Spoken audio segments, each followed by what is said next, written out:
লাল দেখিয়ে জোরে বলেন না, আর একটু জোরে হয় না।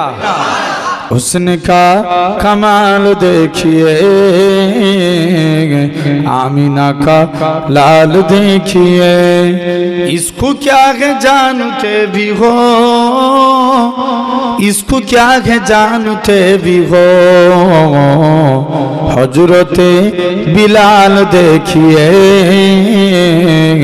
हजरते बिलाल देखिए। अल्लाहुम्मा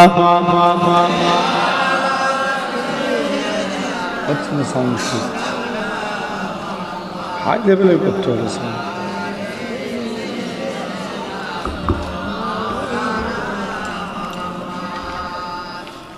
আমি যদি হতাম মদিনার বুলবুলি, উড়ে উড়ে দেখিতাম মদিনা উলি ঘুলি। জোরে বলেন না, আর একটু জোরে হয় না। আমি যদি হতাম মদিনার বুলবুলি, উড়ে উড়ে দেখিতাম মদিনা উলি গুলি। শুনতাম মসজিদে নববীর মধুর আযান, সুরে সুরে উড়তাম মদিনার আসমান, মদিনার আসমান। ডানা মেলে সাফ করিতাম মিম্বরের বালি, উড়ে উড়ে দেখিতাম মদিনা উলি ঘুলি। আমি যদি হতাম মদিনার বুলবুলি, উড়ে উড়ে দেখিতাম মদিনা উলি গুলি। হৃদয় শীতল করা সেই মদিনার বাতাস, মুছে যাবে মনের জ্বালা পেলে সুভাষ। যেটা বলবে না, হৃদয় শীতল করা সেই মদিনার বাতাস, মুছে যাবে মনের জ্বালা পেলে সুবাস, পেলে সুবাস। মিটবে পিপাসা দেখিলে রওজা জালি, উড়ে উড়ে দেখিতাম মদিনা উলি ঘুলি। আল্লাহুম্মা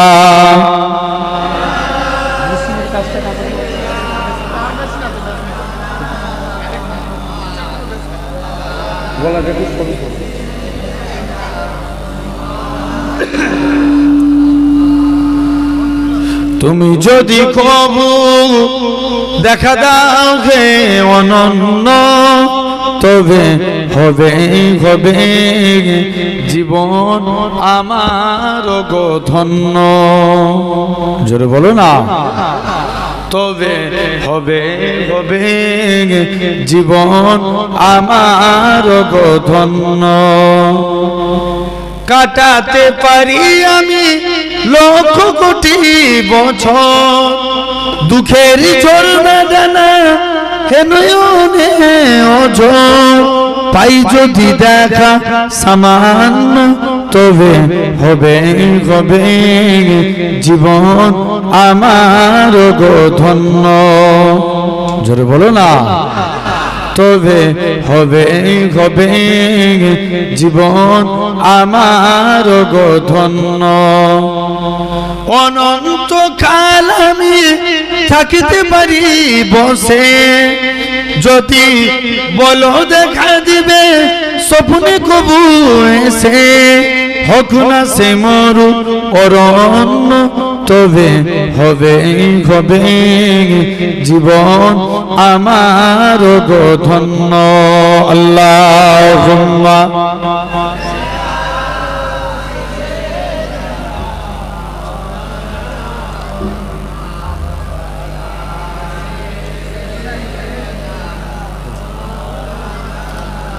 কালেমা লা ইলাহা ইল্লাল্লাহ।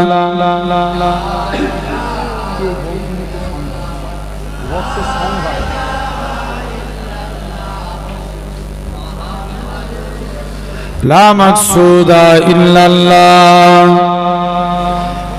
লা মাওজুদা ইল্লাল্লাহ, লা মাকসুদা ইল্লাল্লাহ, লা মাওজুদা ইল্লাল্লাহ, লা মাতলুবা ইল্লাল্লাহ, লা মাহবুবা ইল্লাল্লাহ, লা ইলাহা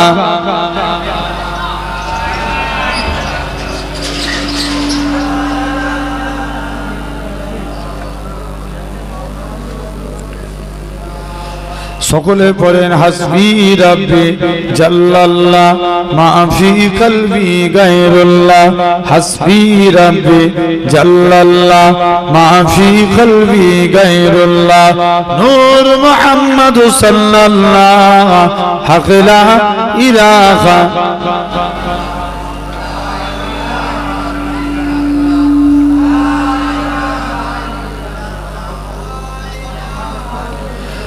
জমিনের মালিক যেই আল্লাহ আসমানের মালিক সেই আল্লাহ জমিনের মালিক যেই আল্লাহ আল্লাহ উম্মত আমরা রাসূলুল্লাহর বান্দা আমরা তুমি আল্লাহর লা ইলাহা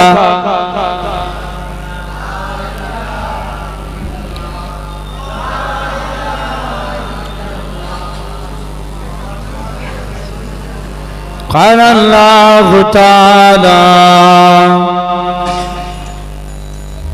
في كلام المجيد والفرقان الحميد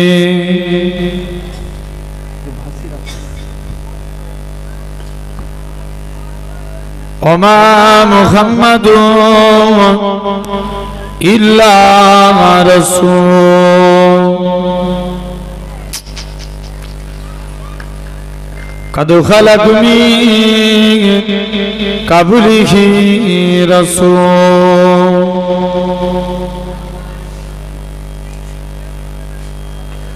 وقال رسول الله صلى الله عليه وسلم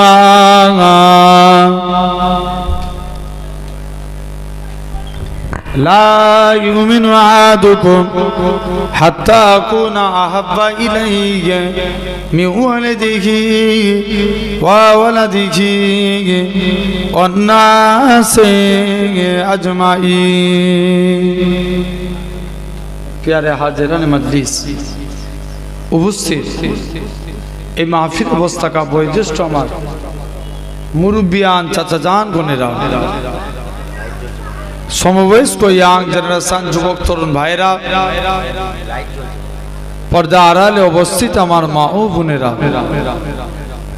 সদ্য এলাকার মসজিদের ইমাম সাহেব সম্মানিত আল্লাহ পাকের নামাজি বান্দা বোনেরা সকলকে জানাই গুনাহগারের তরফ হতে পিন্নগড় শরীফের পক্ষ হতে আপনাদের জানাই আন্তরিক সালাম মোবারকবাদ খিদমতে আপনাদের এসেছি দোয়া নেওয়ার উদ্দেশ্যে আল্লাহ পাকের দ্বীন ইসলামের খেদমত আপনারাও কষ্ট করে এসে বসে আছেন নিজেদের মূল্যবান সময়কে ব্যয় করে দিয়ে আমরা দেখতে পাচ্ছি আমরা এই জায়গায় ছিঁড়া তেরপলের উপরে বসে আছি আমার আল্লাহ চাইলে পারে একদিন আল্লাহ আপনাকে জান্নাতি সিংহাসনে বসাবে আরো জোরে বলা গেল না বসানোর মালিক কে জোরে বলো আল্লাহ জেনে রেখে দেন তথাপিও আমার ভাইয়েরা আব্বারা তরুণেরা আজ আপনি আমি সাধারণ চিন্তা করে দেখেন আমাদেরই মধ্যে একদল মানুষ আছে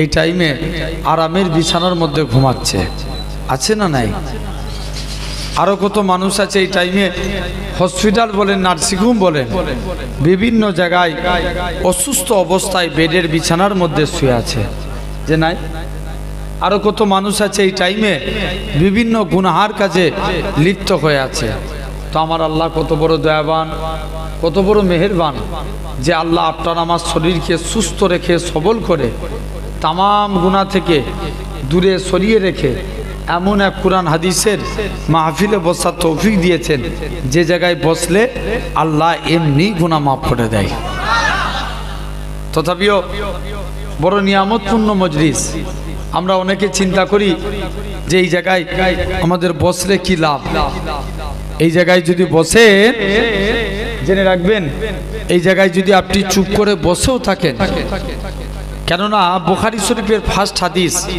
ইন্নামাল আমালু বিন্নিয়াত এতটুকু ছোট্ট হাদিস এই হাদিসের ব্যাখ্যা অনেক বড় আল্লামা মোল্লা কারি রাহমাতুল্লাহ আলাইহি বলছেন মানুষের ইবাদত দুই প্রকার একটা ইবাদত একটা গায়ের ইবাদত আমরা নামাজ পড়ি কাকে খুশি করার জন্য গুনাহগারকে দেখলাম, নেককারকে দেখতে চাই। আল্লাহ বলছে মুসা তুই ওই রাস্তাতেই দাঁড়া, যে রিটার্ন ফিরে আসবে সে হবে নেককার। মুসা নবী তো কনফিউজ, আল্লাহ এটা কেমন করে সম্ভব? একই লোক যাবার সময় কি ছিল গুনাহগার, আসবার সময় কথা বলে না নেককার। মুসা নবী কনফিউজ, আল্লাহ এটা কেমন করে সম্ভব? মুসলমান করে ছেলে মেয়েরা, আব্বারা, তরুণেরা, হে নবী ফেকেরা, আমার আল্লাহ জানিয়েছিলেন ইয়া আমার কালিমুল্লাহ, ইয়া আমার নবী মুসা। ওই বান্দাটা যখন রাস্তা দিয়ে হেঁটে হেঁটে যাচ্ছিল, তার ছেলেখানা বলতে লাগে আব্বা জান দুনিয়া বড় না প্রথম আসমান বড়? বাপ কানা জবাব দেয় বাবা ছেলে দুনিয়ার থেকে প্রথম আসমান বড়। ছেলে আবারও বলে ও জনমদাতা বাপ প্রথম আসমান বড় না দ্বিতীয় আসমান? দ্বিতীয় আসমান বড়। দ্বিতীয় আসমান বড় না তৃতীয় আসমান? তৃতীয় আসমান বড়। এরকম ভাবে 7 তবক আসমান বড়। ছেলে আবারও বলে আব্বা জান 7 তবক আসমানের থেকে কি বড়? বাপ কানা জবাব দেয় ও বাবা ছেলে 7 তবক আসমানের থেকে আমি তোর আব্বা আমার গুনাহখানা বড়। ছেলে আবারও বলে আব্বা জান আপনার গুনাহ থেকে কি বড়? বাপ কানা জবাব দেয় বাবা ছেলে আমার গুনাহ থেকে আমার আল্লাহ পাকের দয়া আল্লাহর রহমত কানা বড়। হে নওজোয়ান যুবকেরা, আমার আল্লাহ জানিয়েছিলেন হে আমার কালিমুল্লাহ, হে আমার নবী মুসা, আমি আল্লাহ পাক তার এতটুকু কথা কি কবুল করে নিয়েছি। আমি আল্লাহ কবুল করে নিয়ে আমার বান্দাটার জীবনের পাখার পাখার গুনাহটাকে আমি আল্লাহ ক্ষমা করে দিয়েছি। কে মাফ করেছে? জোরে বলো। মাফ করার মালিক কে? আল্লাহ। ভাইরা বাপেরা, তাহলে আজ আপনি আমিও সেই জায়গায় বসেছি। আসেন আমি একটা তাহলে মরণ প্রতিটা মানুষের হবে। যদি ভাবি ডাক্তার দেখিয়ে বেঁচে যাব, খবর নিয়ে দেখো ডাক্তার বাবুরা মারা যেত না। ঠিক না ভুল? জোরে বলো। যদি ভাবি ডাক্তার দেখিয়ে বেঁচে যাব, তাহলে বড় বড় ডাক্তার বাবুরা মারা যেত না। যদি ভাবি দোয়া তাবিজ করে বেঁচে যাব, খবর নিয়ে দেখো পীর আউলিয়া নবী রাসূল তিনারা ইন্তেকাল করতেন না। মরতে যদি হয় মরণের মতো কাজ করেন। একটা নামাজি আর বেনামাজির কথা বলছি, শুনছেন? একজন নামাজি আর একজন বেনামাজি। একজন বেনামাজি সে আস্তে আস্তে করে চলে গেলেন। আজরাইল ফেরেশতা মানুষের সুরাত ধরে তার কাছে গেছে। মানুষের সুরাত ধরে যে বলছে এই তুমি আমাকে কিছু দান করো। সে সবসময় বেনামাজিটা সবসময় গান বাজনা করত। কি করত? জোরে বলো। ফেসবুক থেকে কেউ লাইভ দিবে না, জেনে রেখে দেন ভাইরা আব্বারা তরুণেরা। এরকম ভাবে সবসময় সে গান বাজনা মধ্যে মত্ত থাকতো, নিজেকে চিল করাতেন।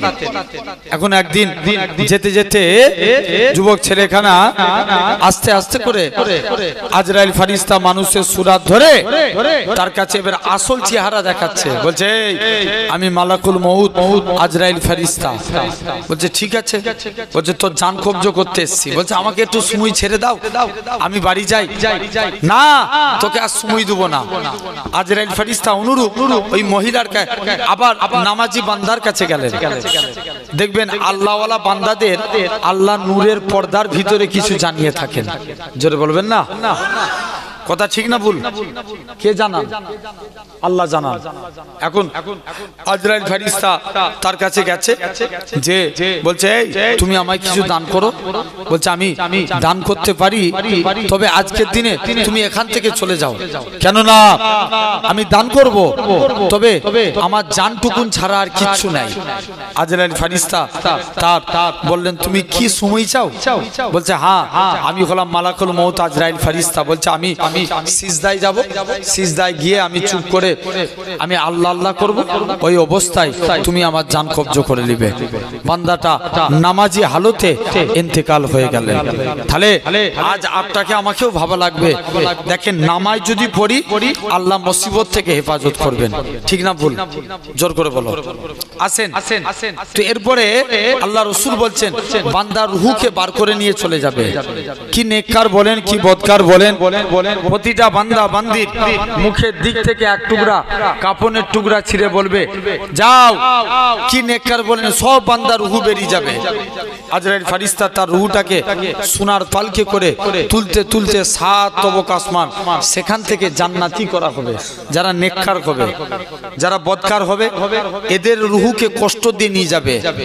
এত কষ্ট দিয়ে নিয়ে যাবে যে রুহু দিয়ে দুর্গন্ধ বাইর হতে থাকবে। 7 তবক আসমান, ওখান থেকে জাহান্নামী করা হবে। আল্লাহ নবী বলছেন এরপরে বান্দাকে তুলে নিয়ে চলে যাওয়া হবে। চলো বান্দাকে এরপরে যাও। বান্দার ইন্তেকাল হয়ে যাবে। বলুন তো বাপ, আমরা বেঁচে আছি, চোখে একটা রড ঢুকে গেছে, কষ্ট কম হয় না বেশি হয়? ভালো করে বলো, বেশি না কম? অনেক বেশি না? কিন্তু বেঁচে আছেন। আপনার একটা হাত ভেঙে গেছে, বেঁচে আছেন, কষ্ট কিন্তু অনেক বেশি। জেনে রাখবে ভাইরা, আব্বারা, তরুণেরা, তাহলে আজ তোমাকে আমাকেও ভাবা লাগবে। এই জায়গায় সুন্দর মাহফিলে বসেছি, খুব মনোযোগ দিয়ে শুনবেন। বান্দা মারা যাবে, বান্দার দুনিয়ার কষ্ট থেকে 70 গুণ বেশি কষ্ট হবে মরণের কষ্ট। বান্দা যখন ইন্তেকাল হয়ে যাবে, দেখতে পাওয়া যাবে বান্দা ইন্তেকালের পর বান্দায় আস্তে আস্তে করে বান্দাকে গোসল দেওয়া হয়। কথা ঠিক না ভুল? জোরে জোরে না আস্তে আস্তে? খুব মৃদু ভাবে বান্দা বলতে থাকে, এ আমার আত্মীয় স্বজনেরা, তোমরা আমার লাশটাকে এত তাড়াতাড়ি করে গোসল দিও না, কেননা শুনে রেখে দাও, আমাকে এত টিপে টিপে গোসল দিবে না, এই মাত্র আজরাইল ফারিস্তা আমার জান কব্জ করে নিয়ে গেছে। আল্লাহ নবী বলছে এরপরে বান্দার মাথার গোড়ায় বসে কুরআন তেলাওয়াত করা হয়। ওখান থেকে বান্দাকে খাটিয়ায় করে জানাজার ময়দানে নিয়ে যায়। জানাজার ময়দান থেকে কবরস্থান। মুসলমান করে ছেলে মেয়েরা, আব্বারা, তরুণেরা, হে নবী প্রেমিকের আগা, বান্দাখানা কি খাটিয়ায় করে কবরস্থানের দিকে নিয়ে চলে যায়। বান্দাখানা ঝরঝর করে কাঁদবে। যারা বদকার হবে এলাকার মানুষদের বলবে, হে আমার আত্মীয় স্বজনেরা, তোমরা আমার লাশটাকে তাড়াতাড়ি করে কোথায় নিয়ে যাচ্ছ? কেননা তোমরা যদি আমার কবরের হালত দেখতে পেতে, তোমরা আমাকে কবরস্থ করতে না। যারা ইমানদার হবে, যারা নেককার হবে, এলাকার মানুষদের বলবে, হে আমার আত্মীয় স্বজনেরা, তোমরা আমার লাশটাকে তাড়াতাড়ি করে কবরস্থানের দিকে নিয়ে চলো, কেননা আমি আমার কবরের মধ্যে আল্লাহর দয়ার জান্নাত দেখতে পাই। মুসলমান ঘরে ছেলে মেয়েরা, আব্বারা, তরুণেরা, হে নবী প্রেমিকের আগা, এরকম ভাবে আস্তে আস্তে করে বান্দাখানা চলে গেলে বান্দাখানা আস্তে আস্তে করে বান্দাকে কবরস্থ করা হবে।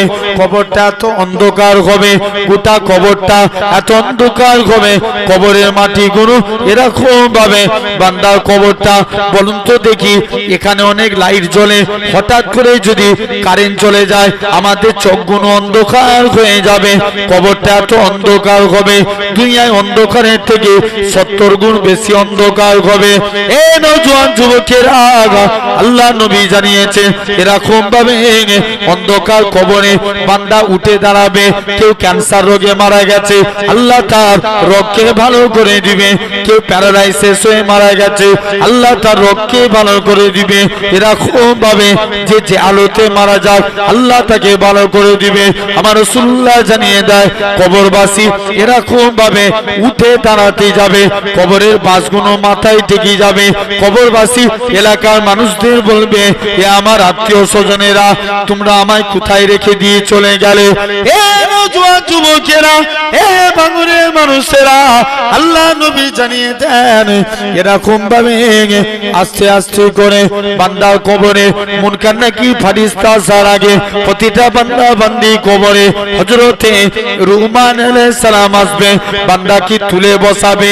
এ দুনিয়ার জমিনের বান্দা, আল্লাহ তোমায় 40 বছর হায়াত দিয়েছিল, তোমার যৌবন আলোকটা কি কোন কাজে ব্যয় করেছো? খাতা কলমে লিখো। কে বলবে? রুহমান আলাইহিস সালাম। এটা কি 580 তো?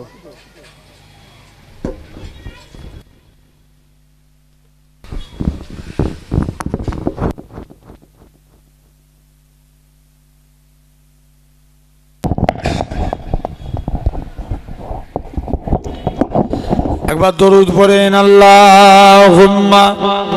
তুলে বসানো হবে। বান্দা আল্লাহ তোমায় 70 বছর হায়াত দিয়েছিল। বান্দা বলবে এই ফেরেশতা আমি কি দুনিয়া থেকে খাতা কলম নিয়ে এসেছি, কিসে লিখবো? কি নেককার বলেন কি বদকার বলেন, প্রতিটা বান্দা বান্দির মাথার দিক থেকে এক টুকরা কাফনের টুকরা ছিঁড়ে বলবে এই কাফনের টুকরাটা হবে তোমার জন্য খাতা, শাহাদাত আগুলটা হবে তোমার জন্য কলম। বান্দা মুখ থেকে থুতু নিয়ে কালি নিয়ে শাহাদাত আগুলে করে কাফনের উপর লিখতে থাকবে। বলুন তো আমরা রমজান মাসে একটা রাত পাই, যে রাতটার নাম কি? লাইলাতুল কদর। যে এক রাত ইবাদত করা মানে লাইলাতুল কদরে খায়রুন মিন আলফি সাহার। যে এক রাত ইবাদত করা মানে 1000 মাসের থেকেও বেশি সওয়াব। জোরে বলবে না? এই তলার কি বহুত কোনো সাউন্ড দিচ্ছ কেন? এগুলো জেনে রেখে দেন। ছোট ছোট বলছুন কোথায় রেখেছো? তাহলে এরকম আওয়াজ উঠছে কেন? তুমি যেমন ছিল রেখে দাও, বেশি ঘাটাঘাটি করো নি। আমার ভাইয়েরা আব্বারা তরুণেরা তো এরকম ভাবে লক্ষ্য করে দেখেন। আপনি আল্লাহ রসুল বলছেন এরপরে বান্দা কবরে বলুন আমরা আস্তে আস্তে করে আপনি লক্ষ্য করে দেখবেন যে এরকম ভাবে আমরা একটা লাইলাতুল কদরের এক রাত সমান 1000 মাস। কত মাস? 1000 মাস সমান 84 বছর। কত বছর? 84 বছর। কোন বান্দা যদি 60 বছর বাঁচে, কোন বান্দা 60 বছর বাঁচলে এখন আল্লাহ জিজ্ঞেস করছে এই বান্দা দুনিয়ায় পাঠিয়েছিলাম কি আমল করেছিলিস? বান্দা জবাব দিবে আল্লাহ এক্সট্রা 24 বছর ইবাদত করে দিয়েছি। জোরে বলা গেল না? কত বছর? 24 বছর। বান্দা জবাব দিবে আল্লাহ আমি এক্সট্রা 24 বছর ইবাদত করেছি। আল্লাহ বলে যা বান্দা চলে যা। কেমন করে? লাইলাতুল কদরের এক রাত সমান কত বছর বললাম? ইয়েস 84 বছর। 60 থেকে 84 মাইনাস করেন থাকে কত? 24। বান্দা জবাব দিবে আল্লাহ আমি এক্সট্রা 24 বছর ইবাদত করেছি। জেনে রেখে দেন সোনার ভাইরা আব্বারা তরুণেরা, আমার বাপের আব্বারা তরুণেরা এরকম ভাবে লক্ষ্য করেন। তাহলে বান্দাকে তুলে বসাবে। 70 বছর 60 বছর আল্লাহ হায়াত দিয়েছিল, তুমি খাতা কলমে লিখো। কাফনের টুকরোতে মুখে থুতু হবে কালি, কাফনের টুকরা হবে আর শাহাদাত আগুলের উপরে লিখতে থাকবে। লিখতে লিখতে বান্দার মুখে থুতু ফুরিয়ে যাবে, তথাপিও বান্দার লেখা শেষ হবে না। আপনি আমি কি বলে রেহাই পাবো? রুমান আলাইহিস সালাম ওই কাপড়ের টুকরা গলায় ঝুলিয়ে দিয়ে চলে যাবে। মুসলমান ঘরের ছেলে মেয়েরা আব্বারা তরুণেরা হে নবী প্রেমিকেরা, হযরত রুমান আলাইহিস সালাম কি নেককার বলেন কি বদকার বলেন, প্রতিটা বান্দা বান্দি মাথার দিক থেকে এক টুকরা কাপড়ের টুকরা ছিঁড়ে বলবে এটা হলো তোমার জন্য খাতা। আমি আপনি কি বলে রেখায় পাবো? আপনার আমার হাত সাক্ষী দিবে। আল্লাহ পাক এই হাত দিয়ে আপনার বান্দাটা মানুষের উপর জুলুম করেছে, মানুষের উপর অত্যাচার করেছে, আপনার আমার কান সাক্ষী দিবে। আল্লাহ পাক এই কান দিয়ে আপনার বান্দাটা গান বাজনা শুনে কাটিয়েছে, পরে গীবত গিল্লা শুনেছে, এরকম ভাবে আপনার আমার পা সাক্ষী দিবে। ওর আল্লাহ পাক এই পা দিয়ে বান্দাটা মাদ্রাসার দিকে যায় না, তিনি মাহফিলে গিয়ে বসে না, মাচায় গিয়ে বসে পরে ছকলখুরি করে বেরিয়েছে। এরকম ভাবে প্রতিটা অঙ্গ প্রত্যঙ্গ আপনার আমার বিরুদ্ধে সাক্ষী দিবে। আমার আল্লাহ জানাবে ও আমার ফারিস্তা চলে যাও চলে যাও, আমার বান্দাটাকে জাহান্নামী করে দাও। বান্দাটাকে জাহান্নামের দিকে নিয়ে যাবে। বান্দা কানা জোর করে কাঁদবে। আল্লাহ পাক আজকের দিনে আপনার কাছে এসেছি। আল্লাহ পাক আজকের দিনে ওর আল্লাহ পাক আপনি নাকি কোরআন পাক ইরশাদ করেছেন ওমাই ইয়াতাকাল আলাল্লাহকে ফাকুয়া কাসবু, যে বান্দা নাকি আল্লাহ আপনার উপরে ভরসা করে আপনি তার জন্য যথেষ্ট হয়ে যান। আল্লাহ পাক আমি আপনার গুনাহগার বান্দা, আমি আপনার পাপী বান্দা, আপনার উপরে ভরসা করে রইলাম। আমার আল্লাহ জানাবে সাত্তাকতাবদি, ওই আমার বান্দারে তুমি সত্য কথা বলেছো, চলে যাও চলে যাও। আমি আল্লাহ জানিয়ে দিলাম, আমি আল্লাহ বলে দিলাম তোমার জীবনের পাখার পাখার গুনাহটাকে আমি আল্লাহ ক্ষমা করে দিয়েছি। আমি আল্লাহ তোমায় মাফ করে দিয়েছি, যাও। বান্দা লক্ষ্য করে দেখেন, তাহলে এরপরে বান্দার কবরে আসবে তিনটে প্রশ্ন করবে, মুনকার নাকির ফারিস্তা আসবে। গোটা বুখারী তন্ন তন্ন করে দেখেন, কবরের সওয়াল জবাব প্রসঙ্গে 7টা হাদিস এসেছে। কটা? জোরে বলো। 7টা হাদিসে বলা হচ্ছে কবরে একটা সওয়াল করা হবে, যে নবীকে এনে কবরে হাজির করতে পারবে, নবীকে কবরে এনে হাজির করানো হবে, জিজ্ঞেস করবে এই ব্যক্তিটা সম্পর্কে তুমি কি জানো, যে নবী চিনতে পারবে তার কবরে নাজাত। আরো জোরে বলা গেল না? আসেন একটু নবী চিনাবো, কারা কারা চিনতে চান একবার হাত তুলে দেখান। তাকবীর মারেন না রে তাকবীর, এমনি তো খারাপ মাইক করেছেন, তারপরে তাকবীরও কমাবেন। আরো জোরে দেন না রে তাকবীর, না রে তাকবীর। জেনে রেখে দেন, খুব ভালো তারে বুঝবেন সোনার ভাই আব্বারা তরুণেরা, জেনে রেখে দেন এরকম। তাহলে আসেন নবীকে চিনতে হবে। নবী চিনলে কেমন? নবী বলছেন তোমরা দিনে আমার একটা করে সুন্নত মানো। কটা করে? দিনে একটা মানলে কটা মানা হবে? কথা বলেন। দিনে একটা মানলে বছরে 365 দিন ছেড়ে দেন, মাসে একটা করে মানেন। কেমন কেমন কেমন? আপনি ভাই আমরা অনেকে চুল কাটি, হ্যাঁ কি না? সমাজে দেখবেন চুল কাটার স্টাইল এখন 100 রকমের। ভুল বলছি না ঠিক বলছি? অনেকে দেখবেন পিছন দিকে তাকাবেন, এমন চুল কাটে যেন মনে হয় ওর মাথায় টিকটিকি বসে আছে। কি বসে আছে? টিকটিকি। আপনার লক্ষ্য করে দেখেন, অনেকে রোনালদোর ভক্ত, সে বলে আমাকে রোনালদো মার্কা চুল কেটে দাও। অনেকে মেসি ভক্ত, আমাকে মেসির মতন চুল কেটে দাও। অনেকে সালমান খান, শাহরুখ খান, কোহলি ভক্ত। ভাই আমরা সবাইয়ের ভক্ত, সেলুন দোকানে যে বলি সব মার্কা চুল কেটে দাও, কিন্তু একবারও যে বলেছি সেলুনওয়ালা ভাই আমার চুলটা নবীর মতন করে কেটে দাও? কেউ বলেছি? জোর করে বলো। কোনো দিনের জন্য আমরা বলেছি? কোনো দিন বলি না। নবীর স্টাইল কেমন? ধারেও ছোট, উপরেও ছোট, না হলে আপনি বাবলি রাখেন। এখন মুসা নবীর জামানায় সামিরা বলে এক ব্যক্তি ছিল। কি নাম বললাম? সামিরা।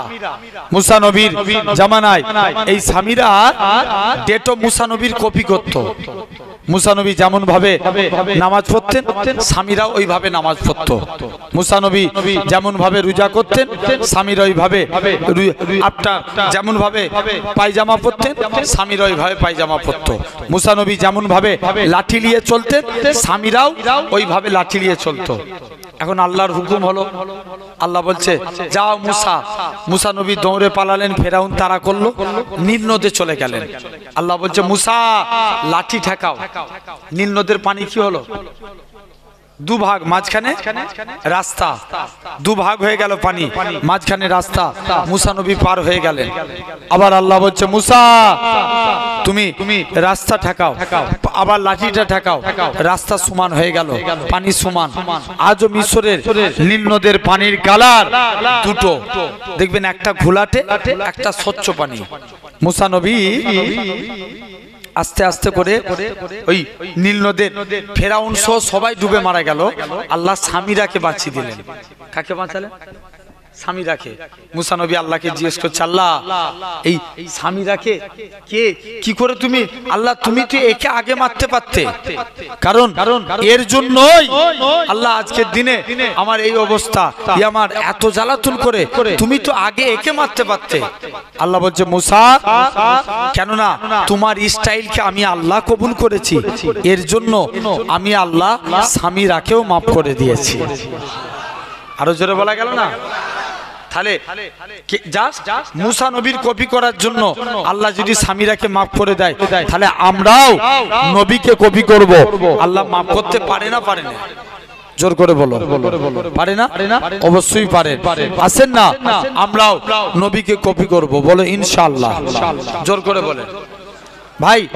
এক নাম্বার জেনে রেখে দেন, আমরা অনেকে দেখবেন স্যুট পরি, কোন দিক দিয়ে স্যুট পরি না, অনেকে গাঁটের নিচে, অনেকের স্যুট গড়িয়ে গড়িয়ে গাঁটের নিচে চলে যায়। গাঁটের নিচে পড়া যাবে? আমাদের সতর্কতা পর্যন্ত, নাভি থেকে গাঁটের উপর পর্যন্ত। ভাই এতদিন স্যুট পরেছেন, আজ থেকে একটা নিয়মে পড়বেন, যখন স্যুট পরবেন আগে ডান পা দিবেন। যুবক তুমি স্টাইল দাও না, গাঁটের উপরে পড়ো, যে যে তোমার দেখে স্টাইল দিবে তুমি সুন্নতে সওয়াব পাবে। জোরে বলো। এখন আমরা যখন স্যুট পরবো আগে ডান পা দেবো। কোন পা? ডান পা। পায়জামা পরবেন ডান পা, পাঞ্জাবি পরবেন ডান হাত, গেঞ্জি পরবেন ডান হাত, কাউকে কিছু দিবেন ডান হাত, এই ডান ডান ডান। জুতো পরবেন ডান পা। কিয়ামতের দিন আল্লাহ বলবে, এই তোমরা যারা ডানপন্থী আছো এগিয়ে এসো। বান্দা জিজ্ঞেস করবে, কেন আল্লাহ? আল্লাহ বলবে, যা, আমার মুস্তাফা রাইট সাইডকে ভালোবেসেছে, তোরা আমার নবীর সুন্নত মেনেছিস, আমি আল্লাহ তোদের নাজাত দিয়ে দিলাম। তাহলে এটা ডান দিক।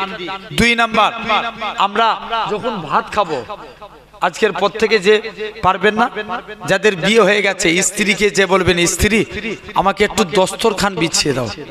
কি বিছাও? জোরে বলো। দস্তরখান। যখন আপনি মায়ের কাছে যাবেন, মাকে যে বলবেন, মা আমাকে দস্তরখান বিছিয়ে দাও, জানবেন দস্তরখান বিছিয়ে ভাত খাওয়া সুন্নাতে রাসূল। জোরে বললেন না? কি বিছিয়ে ভাত খাওয়া? দস্তরখান। জেনে রাখবেন, একটা এই গ্লাস পানি খাবেন, এর মধ্যে 6টা সুন্নত। কটা? 6টা। পানি যখন প্রথমে গ্লাসটা পানি পান করবেন, খুব ভালো করে বুঝেন, আগে চেয়ে দেখে নেবেন এর মধ্যে কিছু পড়েছে কিনা। 2 নাম্বার, তারপরে দেখবেন আপনি বসে পানি খাবেন না দাঁড়িয়ে। বসে পানি খাওয়ার শুরুতে বিসমিল্লাহ বলবেন। কি বলবেন? বিসমিল্লাহ। 3টে হয়ে গেল। 4 নাম্বার, পানি যখন খাবেন বাম হাত ধরলে ডান হাত ঠেকাবেন। কটা হলো? 4টে। পানি যখন খাবেন 3 নিঃশ্বাসে খাবেন। মনে করেন 1 গ্লাস পানি খাবেন, প্রথমে 1 ঢোক খেয়ে রেখে দিলেন, হাফ নিলেন, আবার 1 ঢোক খেলেন, এভাবে 3 নিঃশ্বাসে খাবেন। পানি খাওয়ার শেষে বলবেন আলহামদুলিল্লাহ। কি বলবেন? আলহামদুলিল্লাহ। তাহলে কটা হলো? 6টা। জেনে রেখে দাও, আল্লাহ নবী এগুলো তো জীবদ্দশায় ঘটেছে। নবী একদিন আনাসের দস্তরখানে কিছু খেয়ে হাত মুছেছে। আল্লাহ নবী বলছে, বাবা আনাস, তুমি আমি নবী, আমার কাছে কিছু চাইবে না? হুজুর মন চাই কিন্তু চাইবো না। কেন রে? হুজুর আমার মা নিষেধ করেছে। যাও। কোন আনাস? যিনি নবীর দরবারে গোলামি করতেন। হুজুর পানি জুতো মোবারক। আনাস আল্লাহ নবী দস্তরখানে কিছু মুছেছেন। আনাস বলে, আমি দস্তরখান কোনোদিন পানি দিয়ে ধুতাম না, যখনই ময়লা হতো আগুনে ফেলে দিতাম। কাপড় আগুনে ফেললে কি হবে? পুড়ে যাবে। আনাস বলে, যেই আমি কাপড় তুলে নিতাম, আল্লাহর কসম আমার কাপড় পরিষ্কার। আরো জোরে বলা গেল না ভাই? সেই আনাস, সাহাবারা বলে, আনাস তুমি এই জাদু শিখলে কোথায়? আনাস বলে, এটা জাদু না, এটা মুস্তাফা নবীর হাতের ছোঁয়া। কার হাতের ছোঁয়া? নবীর। এগুলো তো জীবদ্দশায় ঘটেছে। ইন্তেকালে মদিনা মুনাওয়ারার এক ইমাম ছিল, নাম আসেম রাহমাতুল্লাহ আলাইহি। তিনি একদিন মুখ দিয়ে কথা বলছেন, খুশবু বার হচ্ছে। কি বার হচ্ছে? জোরে বলো। খুশবু। সবাই মিলে ধরেছে, আসেম তোমার মুখ দিয়ে এত খুশবু বেরোয় কেন? আসেম বলছে, না পরে বলবো। বলছে, না তোমাকে আজ কি বলা লাগবে? মুসলমান করে ছেলে মেয়েরা, তরুণেরা, হে নবী প্রেমিকেরা, হযরতে আসেম বলে, ও বাবা মুরিদেরা, আমি আসেম একদিন ঘুমিয়েছিলাম, হঠাৎ করে দেখি আল্লাহ নবী দিন দুনিয়া বাদশাহ হাবিবুল্লাহকে জনাবে মুহাম্মদুর রাসূলুল্লাহ সাল্লাল্লাহু আলাইহি সাল্লাম আমি আসেমের বাড়িতে চলে আসলেন। আমি আসেম আল্লাহ নবীর সম্মানে দাঁড়িয়ে গেলাম। আল্লাহ নবীকে বলি, ইয়া রাসূলুল্লাহ হাবিবাল্লাহ হুজুর আপনার সম্মানে দাঁড়িয়ে গেছি। আল্লাহ নবী বলে ও বাবা আসেম তুমি আমি নবী আমাকে একটু কোরআন পড়ে শোনাও। হযরতে আসেম বলে আল্লাহ নবীর সম্মানে দাঁড়িয়ে দাঁড়িয়ে কোরআন খানা পড়ি। কোরআন পড়া কমপ্লিট হয়ে গেল। আল্লাহ নবী বলে ও বাবা আসেম তুমি একটু জিহ্বাখানা বার করো। হযরতে আসেম জিহ্বাখানা বার করলেন। আল্লাহ নবী একটুখানি থুতু লাগিয়ে দিলেন। পরের দিন আসেম কথা বলে আল্লাহর কসম সকাল বেলায় উঠে দেখি আমি আসেমের মুখ থেকে আমার আল্লাহ পাক খুশবু চালু করেছে। কি চালু করেছে? খুশবু। যাও সেই আসেন তাহলে এগুলো জীবদ্দশায় তাহলে আমরা নবীকে মানবো বলো ইনশাআল্লাহ। মেনেছিল দেখেন ইমামে আজম আবু হানিফা রাহমাতুল্লাহ আলাইহি একবার উঠবে একটু বসুন এরকম ক্যারাচে করতে পারবে? ওই মাইকালাগুলোকে ডাকবে না এই সীমা নাই আর একটু ক্যারাচে করো তো ওই দিকটাও যাবে একবার ভাই আব্বারা তরুণেরা তো এরকম ভাবে লক্ষ্য করে দেখেন আপনাকে আমাকে ভাবা লাগবে তাহলে আমরা নবীকে মানবো। মেনেছিলেন দেখেন ইমামে আজম আবু হানিফা রাহমাতুল্লাহ আলাইহি কি নাম বললাম ইমামে আজম আবু হানিফা রাহমাতুল্লাহ আলাইহি হুজুরের বয়স ছিল 13 বছর। শুনছো বাপ কত বছর বললাম 13 বছর। সবাই মিলে ইমামে আজম আবু হানিফা রাহমাতুল্লাহ আলাইহি ওই তৎকালীন সময়ে কিছু ইহুদির পণ্ডিত আলেম সমাজকে প্রশ্ন করছে এই আলেম সমাজের মানুষেরা বলো তো দেখি আজকের দিনে জানাও তোমরা আজকের দিনে বলো তোমার আল্লাহ বর্তমানে কি করে?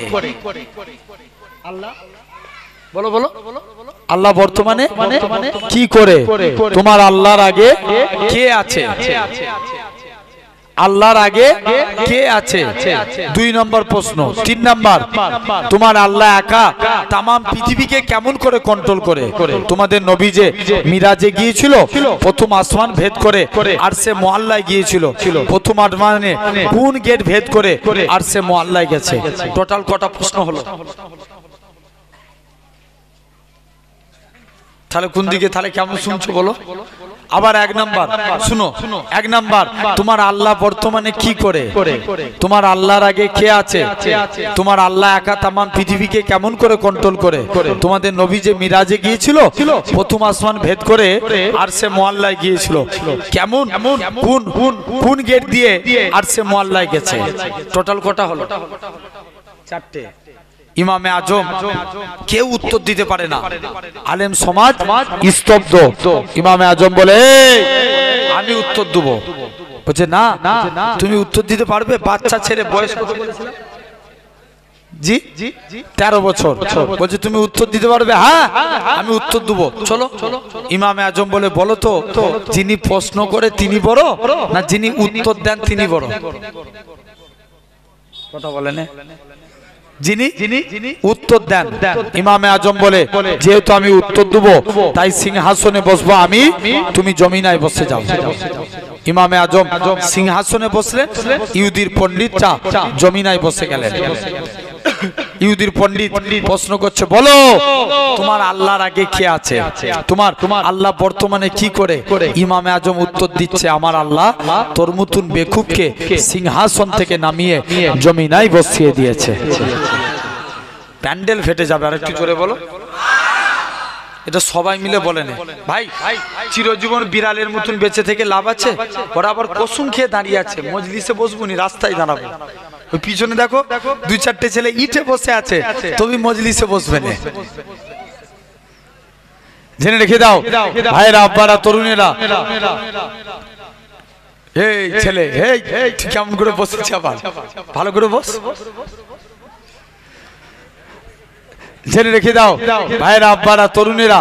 তাহলে আজ আপনাকে আমাকে লক্ষ্য করা লাগবে। ফার্স্ট প্রশ্নের উত্তর দিয়ে দিয়েছে। নেক্সট বলো, তোমার আল্লাহ বর্তমানে তোমার আল্লাহর আগে কে আছে? ইমামে আজম উত্তর দিতে পারে না, বলছে যাই যে দেখি আজকের দিনে কি উত্তর দেবো। মুসলমান করে ছেলে মেয়েরা, আব্বারা, তরুণেরা, হে নবী প্রেমিকেরা, এরকম ভাবে ইমামে আজম বলে তোমরা 1 থেকে 10 পর্যন্ত গুণো। এরকম ভাবে 1 থেকে 10 পর্যন্ত গুণা হয়। বলা হয় এবার তোমরা ব্যাকে ফিরে আসো। বলা হয় 10-এর পর হয় 9, 9-এর পর 8, 8-এর পর 7, 7-এর পর 6, 6-এর পর 5, 5-এর পর 4, 4-এর পর 3, 3-এর পর 2, 2-এর পর 1, 1-এর পর 0, 0-এর পরে 0। যেমন 0-এর আগে কেউ থাকতে পারে না, অনুরূপ ভাবে আমার আল্লাহর আগেও কেউ না। আরো জোরে বলে, এ নওজোয়ান যুবকেরা, আল্লাহ পাকের ওলি ইমামে আজমকে 3 নাম্বার প্রশ্ন করা হলো, ওগো আল্লাহ পাকের ওলি, ও হযরত ইমামে আজম, বলো তো দেখি তোমার আল্লাহ কা তাম পৃথিবীকে কেমন করে কন্ট্রোল করে? ইমামে আজম বলে চলো চলো, তোমরা আমাকে একটা বাড়িতে নিয়ে চলো। একখানা বাড়িতে নিয়ে গেলেন, গোটা বাড়িটা অন্ধকার হয়ে গেল, গোটা বাড়িটা আলোকিত অন্ধকার হয়ে গেল। ইমামে আজম বলে এবার জল্লা দরজা সব বন্ধ করে দাও।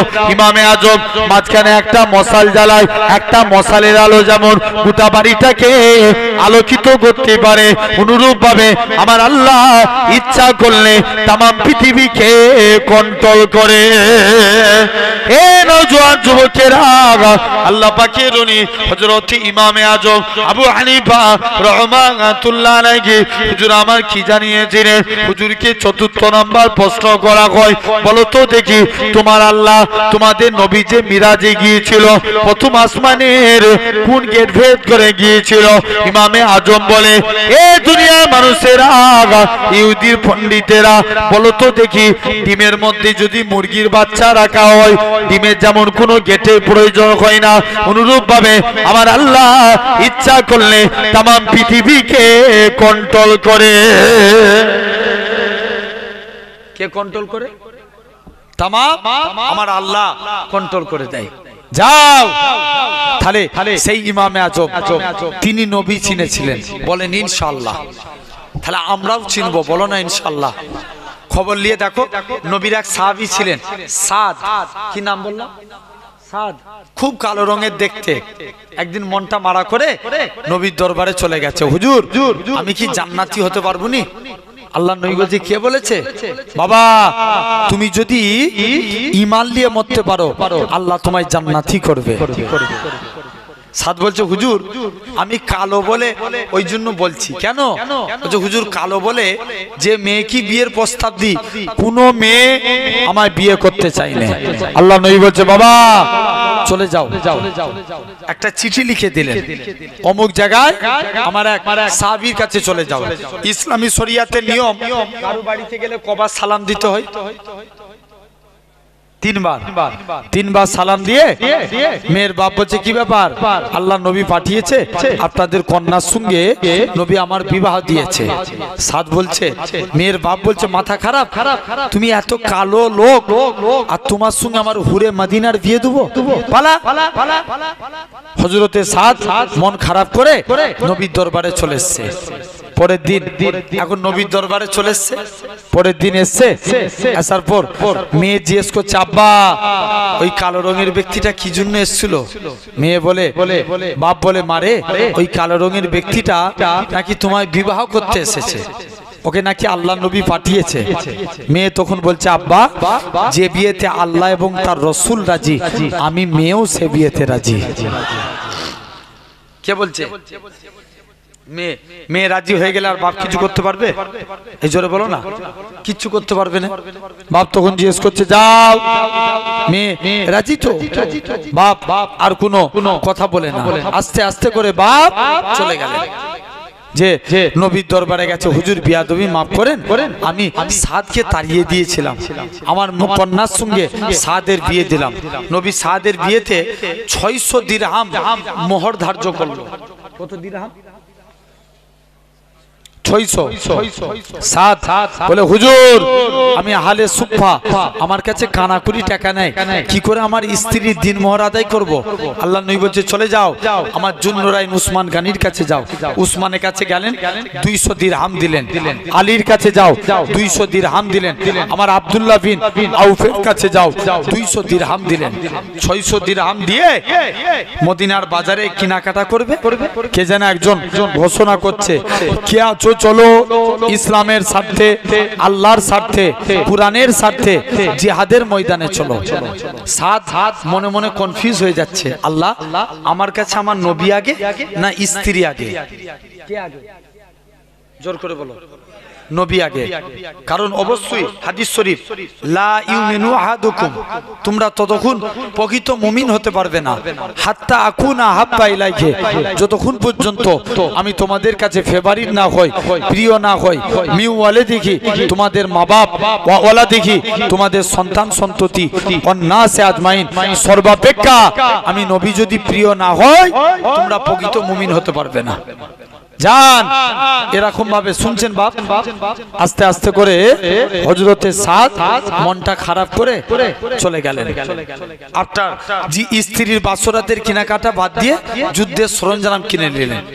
চেহারা কালো পাছা দেখে নবী চিনতে পেরে গেল, বাবা তুমি কি সাদ? জি ইয়া রাসূলুল্লাহ। বাবা তুমি জিহাদের ময়দানে যাওনি? হুজুর কি বলবো, আল্লাহকে খুশি করার জন্য আপনার মহব্বতে আমি স্ত্রীর বাসর ছেড়ে দিয়ে জিহাদের ময়দানে চলে এসেছি। কার মহব্বতে? নবীর মহব্বতে।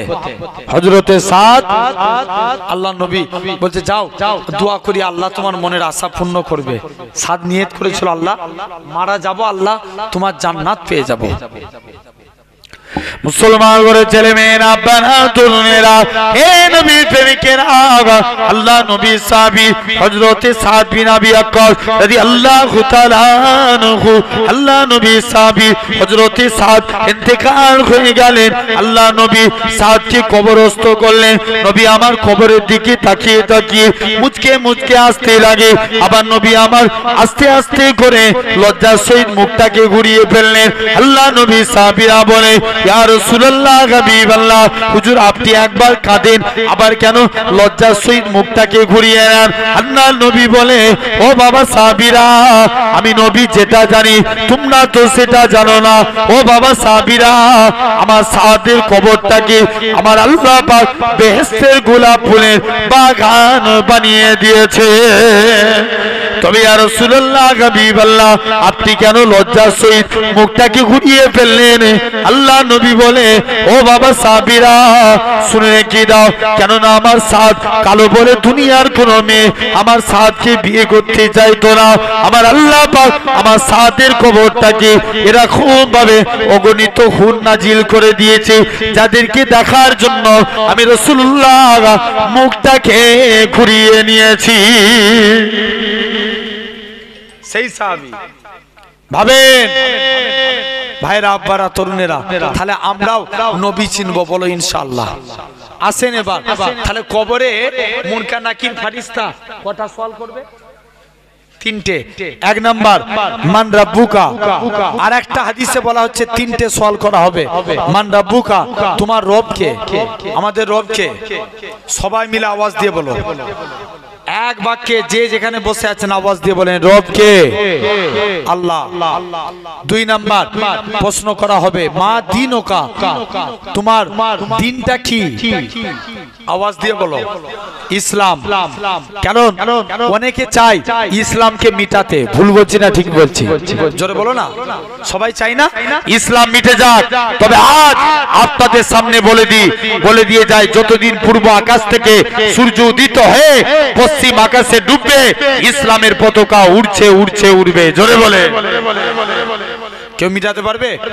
কেউ পারবে না। আসেন 1 নাম্বার ভাবা লাগবে। তো এরকম দেখেন নবী বলছেন, তাহলে আমরা 3 নম্বর প্রশ্ন করা হবে, ওমান নবিয়ুকা, তোমার নবীটাকে? মুসাইলামাতুল কাজ্জাব সে নবী দাবি করেছিল, তোমরা কাকে নবী বলে মেনেছো? তখন আমরা উত্তর দেব, নবিয়ে মুহাম্মদ সাল্লাল্লাহু আলাইহি ওয়াসাল্লাম, মুহাম্মদ সাল্লাল্লাহু আলাইহি ওয়াসাল্লামকে আমরা নবী বলে মেনে নিয়েছি। যখনই উত্তর দেব, আল্লাহ তার কবরটা বেহেশত বেহেশতের গোলাপ ফুলের বাগান বানিয়ে দিবে। আর একটু জোরে বলা গেল না? আসেন, তাহলে আমি প্রথমেই বলছিলাম, মনে আছে? এবার মনে করেন, আমরা মনে করলে মরণ থেকে কেউ বাঁচতে পারবো? জোর করে বলেন। কেউ বাঁচতে পারবো না, কিন্তু চেষ্টা করলে কি থেকে বাঁচতে পারবো বলেছি? আযাব থেকে। ইয়েস, কি থেকে? আযাব থেকে। আসেন, কবরে আযাব থেকে বাঁচতে চাই, রাজি আছেন? কারা কারা রাজি একবার হাত তুলে দেখান, তাকবীর মারেন দেখি। বড় করে হাত তুলো না।